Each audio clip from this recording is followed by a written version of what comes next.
Hello friends, welcome to Vijaya Creation. Vijaya Creation la enna paaka poringa pathina idu oru acharnu solla mudiyadhu இந்த இஞ்சி பூண்டு பச்சை மிளகாய் அப்புறம் பாவைக்காய் இந்த இங்கிலீஷ்ல வந்து பிட்டர் கர்ட்னு சொல்லுவாங்க.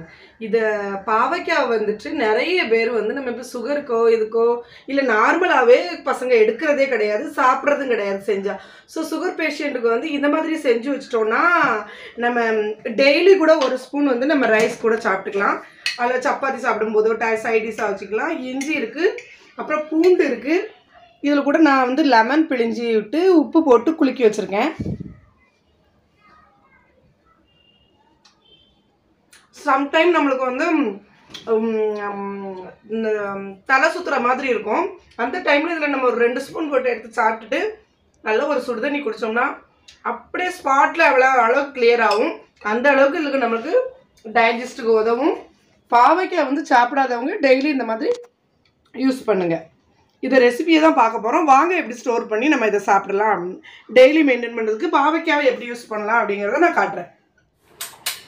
இதுக்கு தேவையான பொருட்கள் என்னென்னு பார்த்தீங்கன்னா பூண்டு, இஞ்சி, பச்சை மிளகாய், பாவைக்காய், அப்புறம் லெமன் கலந்துக்கலாம், இல்லைன்னா வினிகர் கலந்துக்கலாம். பாவைக்காய் நல்ல தோலெல்லாம் நல்லா அழகாக சீவிட்டு உள்ளே இருக்க வித்தெல்லாம் எடுத்துகிட்டு இப்படி இந்த மாதிரி ஸ்லைஸாக நல்லா அழகாக நறுக்கி வச்சுக்கோங்க. நீளமாக கூட நறுக்கிக்கலாம். நான் இந்த மாதிரி நறுக்கி வச்சுருக்கிறேன். அதை வந்து நல்லா ஒரு கொஞ்சம் அதை பொரிக்கிற அளவுக்கு எண்ணெய் விட்டு அது நல்லா ஹீட் ஆனதும் அதை போட்டு நல்லா பொரித்து எடுத்துக்கோங்க. பொரிக்கும் போது டக்குன்னு போட்ட உடனே அது பொரியாது, கொஞ்சம் நேரம் நல்லா கிண்டி விடணும். பாவைக்காய்க்கு மட்டும் கொஞ்சம் லேட் ஆகும். அது அப்படி நல்ல ப்ரௌனாக பொரிஞ்சால் கூட அதில் கசப்பு அப்படியே இருக்கும். கொஞ்சம் மைல்டாக கசப்பு தன்மை, நம்ம சாப்பிட்றதுக்கு இதமாக ஃப்ரை ஆகிருக்கும். இந்த மாதிரி எடுத்துக்கோங்க.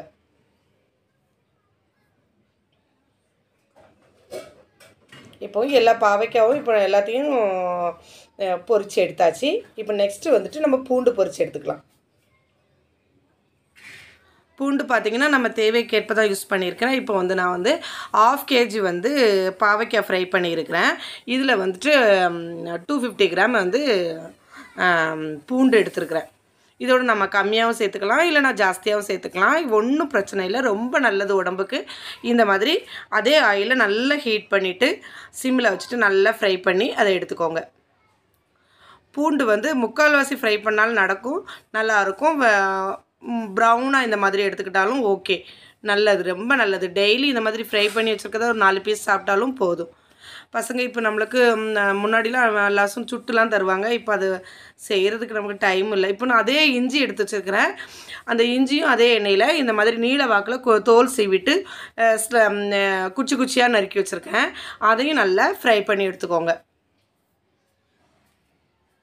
இஞ்சி வந்து நம்மளுக்கு இதை விட கூடுதலாக சேர்க்கணும் அப்படின்னு நினச்சாங்க கூடுதலாக சேர்த்துக்கலாம். நான் வந்துட்டு ஒரு 50 கிராம் தான் சேர்த்துருக்குறேன், போதும் அப்படின்னு சொல்லிட்டு. இப்போ வந்து பச்சை மிளகா வந்து காரத்துக்கு தகுந்த மாதிரி, இந்த பச்சை மிளகா ரொம்ப காரமாக இருக்கும். ஸோ நான் அதை வந்து ஒரு 10 கிராம் லைட்டாக 2ஆக கீறி ஃப்ரை பண்ணி எடுத்து வச்சுக்கோங்க. இப்போது இந்த பாவைக்காய், பச்சை மிளகா, பூண்டு, இஞ்சி இந்த 4 பொருளையும் நல்லா ஃப்ரை பண்ணி எடுத்துகிட்டு ஒரு 5 மினிட்ஸ் ஆற விட்டுக்கோங்க. ஆற விட்டுட்டு இந்த மாதிரி ஒரு பாத்திரத்தில் அதை திரும்ப ட்ரான்ஸ்ஃபர் பண்ணும்போது கொஞ்சம் ஆயில் வந்து ரெடியூஸ் ஆகிரும். இப்போ இதை ஒரு பாத்திரத்தில் போட்டுட்டு இதில் ஒரு 1/2 லிம்பு புழிஞ்சிக்கிறேன். குவான்டிட்டிக்கு தகுந்த மாதிரி பண்ணிக்கோங்க. இதை விட டபுள் மடங்கு நம்ம பண்ணோன்னா 1 லிம்பு அளவு லெமன் புழிஞ்சு விட்டுக்கோங்க. இதுக்கு தேவையான உப்பு அந்த லெமன் புழிஞ்ச உடனே அதிலே போட்டு நல்லா கிண்டிக்கோங்க. இப்போது அந்த லெமனோட புளிப்பும் அந்த உப்பும் சேர்ந்து அந்த பச்சை மிளகாவோட காரம், அப்புறம் பூண்டு, இஞ்சி, பாவைக்காய் இந்த எல்லாமே சேர்ந்து நல்லா கிண்டி விட்டுக்கோங்க. இதை அப்படியே நம்ம சும்மா கூட சாப்பிடலாம், அவ்வளோ நல்லாயிருக்கும். செஞ்சு பார்த்துட்டு எனக்கு கமெண்ட் பண்ணுங்கள். கண்டிப்பாக செஞ்சு வச்சு ஒரு பாட்டிலில் வச்சு சாப்பிடுங்க. எல்லாருமே எல்லா திங்ஸையுமே 1 மந்த்துக்கு வைங்க, 2 மந்த்துக்கு வைங்க, 4 மந்த்துக்கு 4 மந்த்துக்கு யூஸ் ஆகும், 1 இயர்க்கு அந்த மாதிரிலாம் வேண்டாம். 1 வீக்குக்கு மட்டும் இந்த மாதிரி செஞ்சு வச்சுக்கலாம்.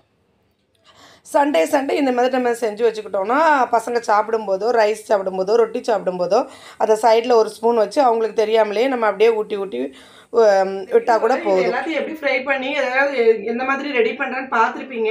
கொஞ்சம் டைம் எடுக்கும், பட் ஆனால் ஈஸியான ரெசிபி, பட் ஹெல்த்தான ரெசிபி.